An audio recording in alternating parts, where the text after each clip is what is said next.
What is going on, guys, and welcome back to another video on the channel. Today is going to be another tier list. Not just any tier list. I decided to switch over from food to gaming. And I think my opinion on this game is pretty good since I beat it on the hardest difficulty possible. I'm talking about Halo C. We're going to do a level tier list. So we're going to be going over level design, story for the level, difficulty, and yeah, and the enemies and stuff and whatever else there is to talk about. I'm going to talk about what I like about the level and what I don't like, and I'm going to put it in the tier list. And like I said, I did beat this. Halo CE Lasso on I did beat Halo CE on Lasso. Go check it out if you haven't already. I'll put the link in the description. So I think that my opinion on this game's difficulty and the mission difficulty is pretty up there, and I played these missions multiple times throughout the years. Ever since I played on Xbox, the original Xbox, I played Halo CE on it, the original copy of it, not just MCC, but also used all the footage from my Halo CE Lasso runs as gameplay footage in this video. So, like I said, hope you guys enjoy the video, and let's get into it. All right, so here's the tier list. We have every campaign level of every game. Obviously, we're just going to be focusing on Halo CE for this tier list, so we're not going to be focusing on Halo 2, 3, 4, Halo Reach, obviously, or even Halo 5. I never even beat Halo 5, I'm going to be honest. Never beat it. Probably never going to. I don't really care about being Halo 5, but Halo CE has a good selection of maps, and let's get into it with the first ever mission of the series, Halo CE Combat Evolved. Pillar of Autumn. Now this mission opens up with you floating through space in the ship, and it's kind of a good intro to the series. You know, the sci-fi feel, the futuristic. You know, this is taking place 500 years into the future, and you start with talking about the Covenant and Reach and stuff. You know, obviously this takes place after Halo Reach, but Halo Reach doesn't release till 10 years later. It starts off with you being awakened from cryo sleep as Master Chief. You do like the little aim training and stuff, and you come out and the guy dies. And it's a pretty linear level. I mean, pretty linear. You go up to the bridge, you get the gun, but it's a really straight path to the end with only a few sections. You know, there's sort of a few branching paths, but it all leads to the same like little lane that you take all the way to the end of the map. I mean, and I like the tunnel section, like those Sliver's tunnel sections where you have to use a flashlight and you gotta go around these corners. Kind of like a maze. I think that's really cool. In terms of difficulty, this is probably the easiest mission in Halo CE Lasso, or any Halo CE Legendary or Lasso. I think it's probably the easiest mission. It's pretty quick to run through. Not a lot of tough enemies. You only have to really deal with elites and grunts, and that's about it. I think I don't think there's any more enemies in the level than elites and grunts. But it's a pretty good introduction to the Covenant, really good introduction to the series. Just the level design comes pretty short in terms of Halo CE level design. I think there's a lot better level designs that Halo CE has to offer. So I think that's why I'm going to put this into B tier. Good introduction to the series, but the level design kind of holds it back. It's pretty linear, and the open maps are just leave a lot more to be desired. So going on to the next level, Halo. This mission is awesome. You start off with you crash landing on the Halo ring. You know, everyone dies. You come out, and the Covenant's already taken over the ring. You get a dropship coming. You got to cross the bridge, and the level is just so open and grand almost. I mean, it's a lot. It really, it's 2001. It looks really good for 2001, even on the classic graphics, the original graphics. I mean, the level looks beautiful, and the scenery is great. I like the Forerunner architecture and the cave and stuff. You know, Cortana says this cave is not a natural formation. Then you come through that tunnel section after the crossing that light bridge, and you come into this grand open scale, and the music is awesome. And then you kind of go, you have kind of like a free roam-esque part of the level where you can go take out or save the Marines in any way you want to. You know, you could go straight to one, and you can do it different ways. And I kind of like that. I mean, it kind of adds some replay value to the level. It doesn't really change the ending very much, but I think it's just a cool little thing that they added to the mission. I mean, in terms of difficulty though, it's definitely hard in Pillar of Autumn. I mean, it really ain't really hard to get harder than Pillar of Autumn. It's pretty easy at the end, especially if you just kill the Marines. I mean, and then you can just move on. The only one you have to really hold out in is the last section you do. the last tower you do or whatever. So it ain't bad. I like this mission a lot. I like how open it is. It's not as good as some of the later missions that do the same thing, but I think it's good. I'm put this in A tier, right here. Yeah, A tier. It's also a cool introduction to the Halo rings and the kind of the Forerunner design too. Forgot to mention that the Forerunner design is really nice, and yeah, it's an introduction to the Forerunners and the Halo ring, and that's pretty awesome. So going in A tier. Next is Truth and Reconciliation. Now, in terms of difficulty, this is one of the hardest missions in the game. Lots of enemies. Also, I forgot to mention that the Halo had the Jackals. This mission adds the Hunters to the mix. I think the only enemy of the Covenant that is left to introduce is the Hunters. Pretty much of a joke in this game since you can just one-shot them in the back with a sniper rifle or a pistol. I mean, they're never as hard as the later games. They're pretty much a joke, easier than grunts in most cases. But this mission starts off pretty nice with the landing in the Pelican. You start off with a sniper rifle, have a night vision with it, and kind of almost like a stealth mission. But I kind of suck at stealth, so I never really took it that way. But you kind of can take out the enemy stealthily and kill them with your sniper rifle, and apparently they can't hear the loud ass sniper rifle. It's not even suppressed or anything. But you clear out that section, you go on kind of the edge of this ravine or whatever on top of the plateau with a cool soundtrack. I really like the soundtrack of this level. It's all really good. But you come out, come through that level, and you get to underneath the ship where you have to use the service lift to get up to inside the ship. They got a little holdout section, which that holdout section's kind of, I don't know, kind of like boring. I mean, it kind of goes on and on, especially on Lasso. You just gotta wait so long for you to finally finish that section, and it's just kind of lame. And then you finally get to Hunters, like thank God it's over, and then you go into the belly of the beast that is. And I think the Covenant ship design is just awesome. I really like the idea of just kind of infiltrating a Covenant vessel and taking it over almost. But the rest of the mission is like pretty linear, like kind of like Pillar of Autumn. I mean, you can't really open up much of in a ship. I mean, the Maw kind of did that, but you're not really going to have that in Truth and Reconciliation or on this mission. But I think the ship design is really nice. There's just kind of a lot of holdout sections in this level though, which kind of holds it back a little bit. Like there's the hangar section you got to hold out, you got to stop those Hunters, and then you got the section where you're in the control. They got to hold out again, I think, within the control center. I can't really remember. I kind of skipped it on Hales on Lasso. But then you got to escort Captain Keyes because you got to save him, and he's pretty tedious to escort. I don't like escort missions at all in any game. But Captain Keyes always seems to die, even dies his own teammates. If he dies, the mission ends. So that's kind of annoying. Difficulty-wise, this mission is one of the hardest, and the level design is good. But I like the kind of art design they kind of went with the Covenant ship and all the purpleness, and escorting Captain Keyes kind of sucks too. So I'm going to put this in B tier above the Pillar of Autumn. Pretty good level, but not as good as Halo because of how linear it is, and escorting Captain Keyes is annoying.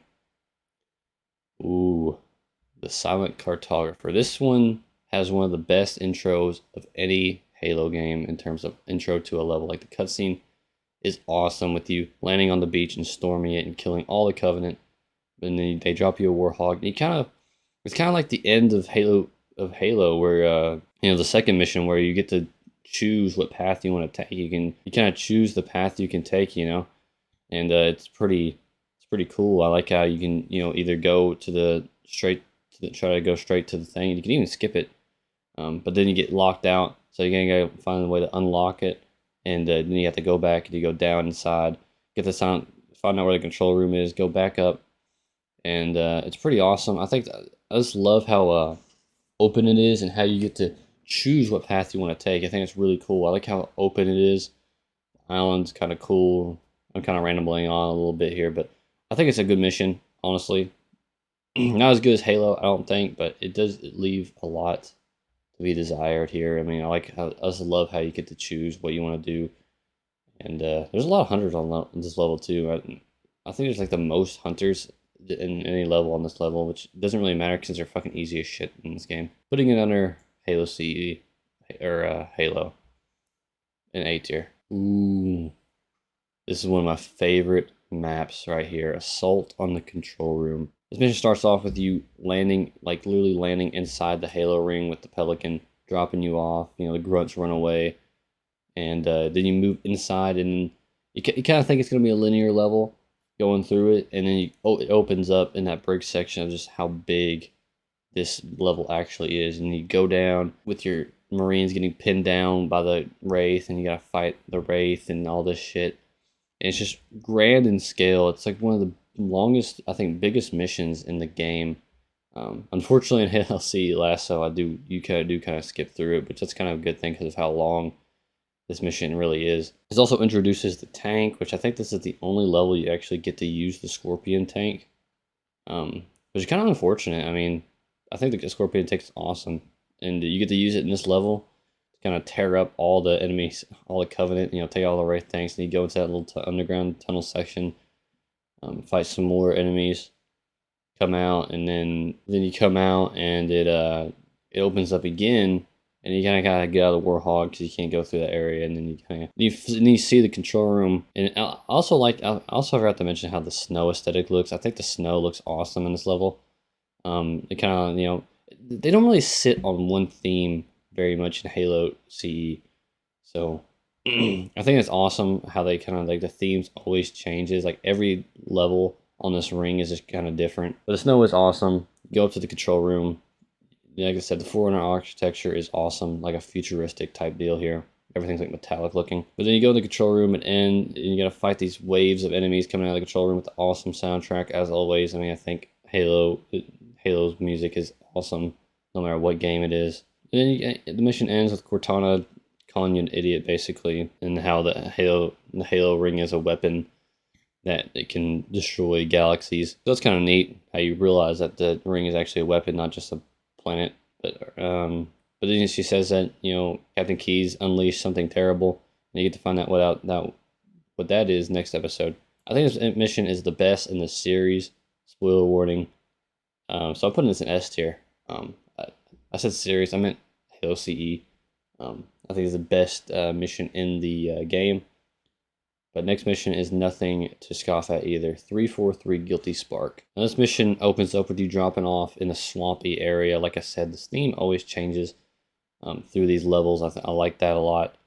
So you're dropped in this swamp. You have to find and rescue Captain Keyes as he's stuck in this Forerunner facility because he unleashed something terrible. So you kind of go through the level, and the Covenant is just terrified of something. You go into this facility, they scarcely fight you, and then you go into this section. There's a cutscene, and one of the eeriest cutscenes in gaming with the introduction of Flood. You go kind of to Jenkins' helmet there. You kind of go over what he was doing, and at the end, you see that they unleash the Covenant after unlocking not the Covenant, the Flood after unlocking a door, and then the doors start busting, and then you have to fight the Flood, and it kind of starts with the Flood infection forms, and the combat forms come out, and you gotta fight them. But I think the you know, as an introduction to Flood, this as a new enemy, this is about as good as you get. But the level design really holds this level back. I think, you know, visuals wise, this is awesome. This is a great map. In terms of like level design, it's kind of linear. It's kind of the same deal we got with the Pillar of Autumn, but I think it does it better than Pillar of Autumn because you kind of get these open areas,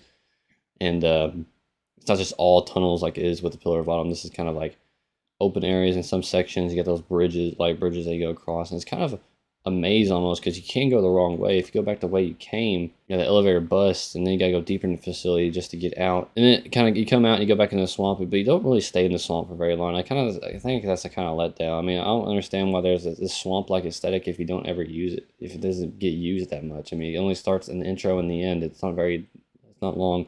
This mission is also very short, especially if you know where to go. You kind of just run through it. And difficulty-wise, it's not very hard either. It's pretty easy mission all around.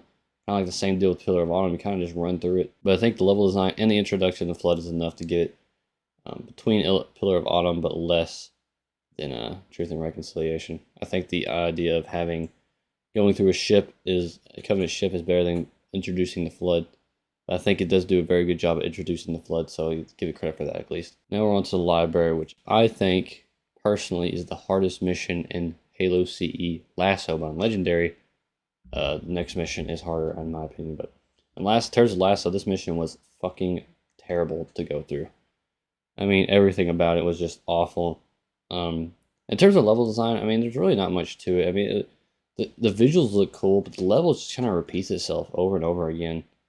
And you just kind of like, there's so many holdout sections in this level where you gotta sit and wait for a fucking door to open.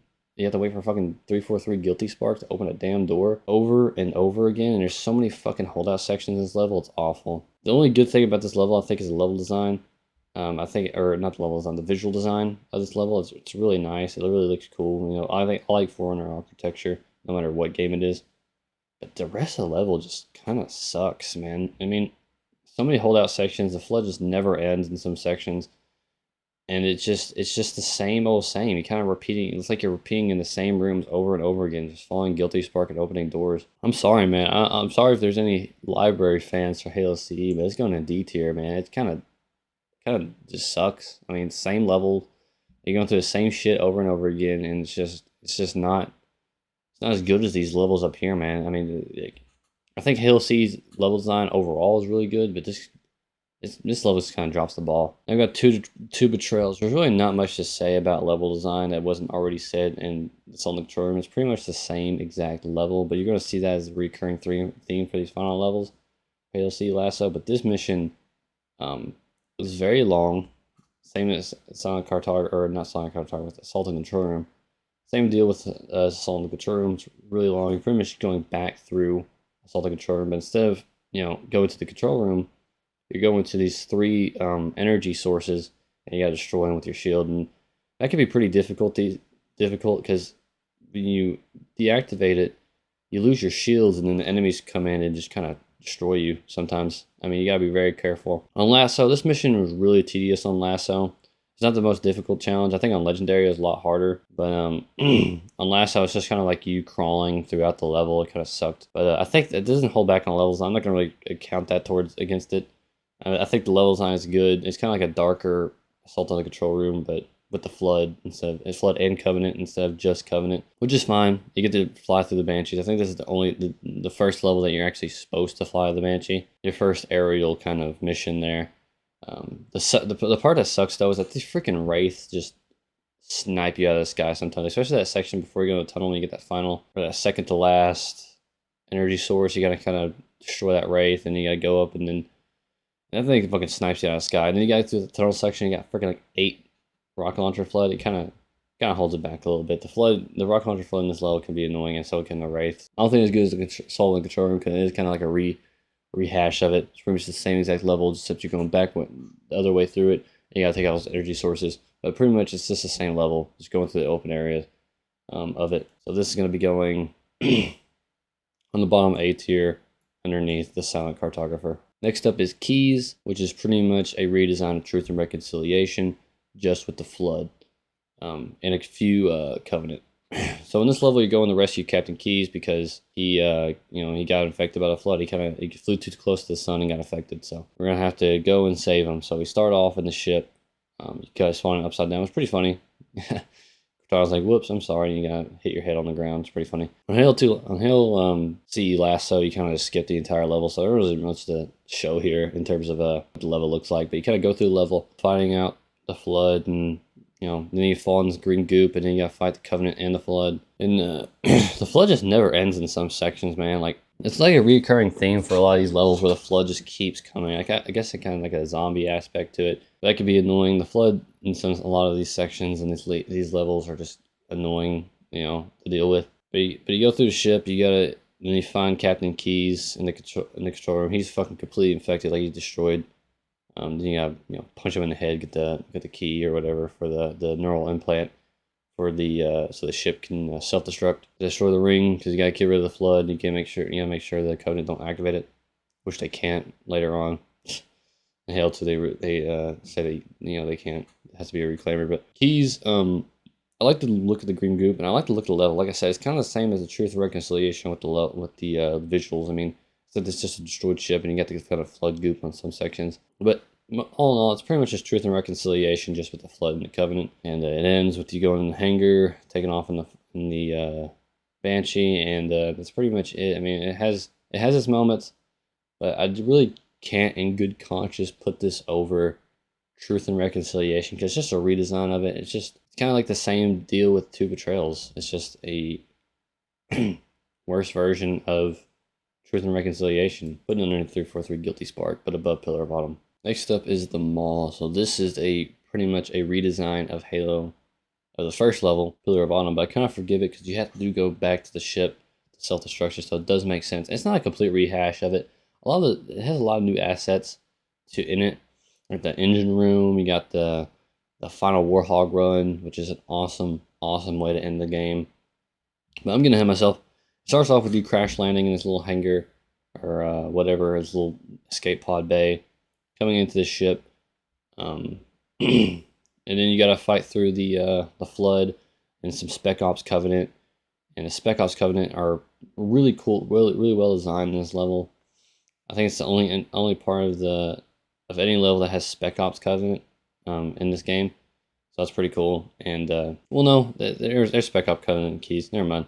I'll take that back. But you actually get to fight them a lot more in this level, and then you get the Fuel Rod Grunts, which I think is also those are in keys too. Anyway, you fight through the level, and you get to the armory room finally, and you get the rocket launcher and you know the shotgun, and you kind of go through the engine room. You kind of can quickly destroy those engine cores, and that little scene is cool too. But 343, I think every time 343 is in the fucking missions, he just gets annoying. He's kind of like an asshole. I always obsessed with destroying the Flood, but that's besides the point. 343 Guilty Spark taunts you. You gotta deal with Sentinels too. But on last level, the fucking Sentinels would absolutely wreck you. I mean, they're kind of ridiculous, but that's besides the point. Difficulty, this one isn't really very hard. I mean, I think it's harder than Pillar of Autumn, but it's not on the big boys. I think only really 3 missions are really hard on Halo CE Lasso, and that's Two Betrayals, Truth and Reconciliation, and the Library. And the Library is by far the hardest. But this level really isn't as linear as Pillar of Autumn. I think it's better than Pillar of Autumn in terms of design. And of course, you get the end where you get the Warhog run, which a lot of those sections repeat itself, but I think it's pretty awesome. I mean, you got that big jump, and you got to rush to the end of the jet, and it's the end of the series, and they're kind of like, oh, it ain't over. It's just begun, you know, kind of like a cliche ending there for a series. But what was the cliche about the Warhog run? The Warhog run is awesome, but the rest of the level kind of is not as spectacular as the Warhog run. It's kind of a build up to it. I think everything before the engine room and the Warhog run is kind of meh, and you know, it's just kind of going through the Pillar of Autumn again. But then they kind of change it up with the engine room and the Warhog run, which doesn't make any sense in terms of how the ship is designed, but I think it's pretty funny. Yeah, the Maw I think is going to be on top of, or not on top of A tier, but just below Halo, but above the Silent Cartographer. I think it's a really good ending to the game, and I think it has a better level design than Pillar of Autumn. And I think Spec Ops Covenant is awesome, and I think it's a really good ending. Like I said, the Warhog run is awesome. So this is my list. A lot of the mission design, level design for Halo CE is really good, except for the Library. The Library sucks. A lot of these, but most of them are really good, especially the open world ones. I kind of hate how Halo 2 kind of focused on this linear design. Like think about it. Almost every one of these missions, except for maybe Delta Halo and Regret, are pretty much just, you know, or Quarantine Zone. I think Quarantine Zones are really the only one that's really kind of open. Everything else is just like a straight line to the end of the mission. And I think it kind of sucks. But Halo CE kind of opened up with really good map design. I wish I kind of kept that throughout the series. Well, they do kind of reintroduce it in Halo 3. But yeah, I think most of these levels are pretty good, except for the Library. They only kind of suck when they become linear, like Keys, Pillar of Autumn. You know, as you can tell, everything below A tier is linear, except for the Maw, because the Maw has a really good ending. All the good maps are open, and the lower maps are kind of linear. So this is my opinion on the game. I played these maps multiple times, and this is kind of my opinion. Of course, y'all might have a different opinion than me, but I kind of stand by these ratings. I think in terms of level design, and you know, story and enemies and all that difficulty, I think Assault on Control Room is the best mission in the game. Everything else is good except for the Library. The Library sucks, but that's just my opinion. Hope you guys enjoy this tier list. I'll be having more in the future. Maybe more gaming ones. I don't know, or maybe another food one. But this is just my opinion, guys. Remember this, and yeah, hope you guys enjoyed this video once again. I'll see you guys on the next one. Peace.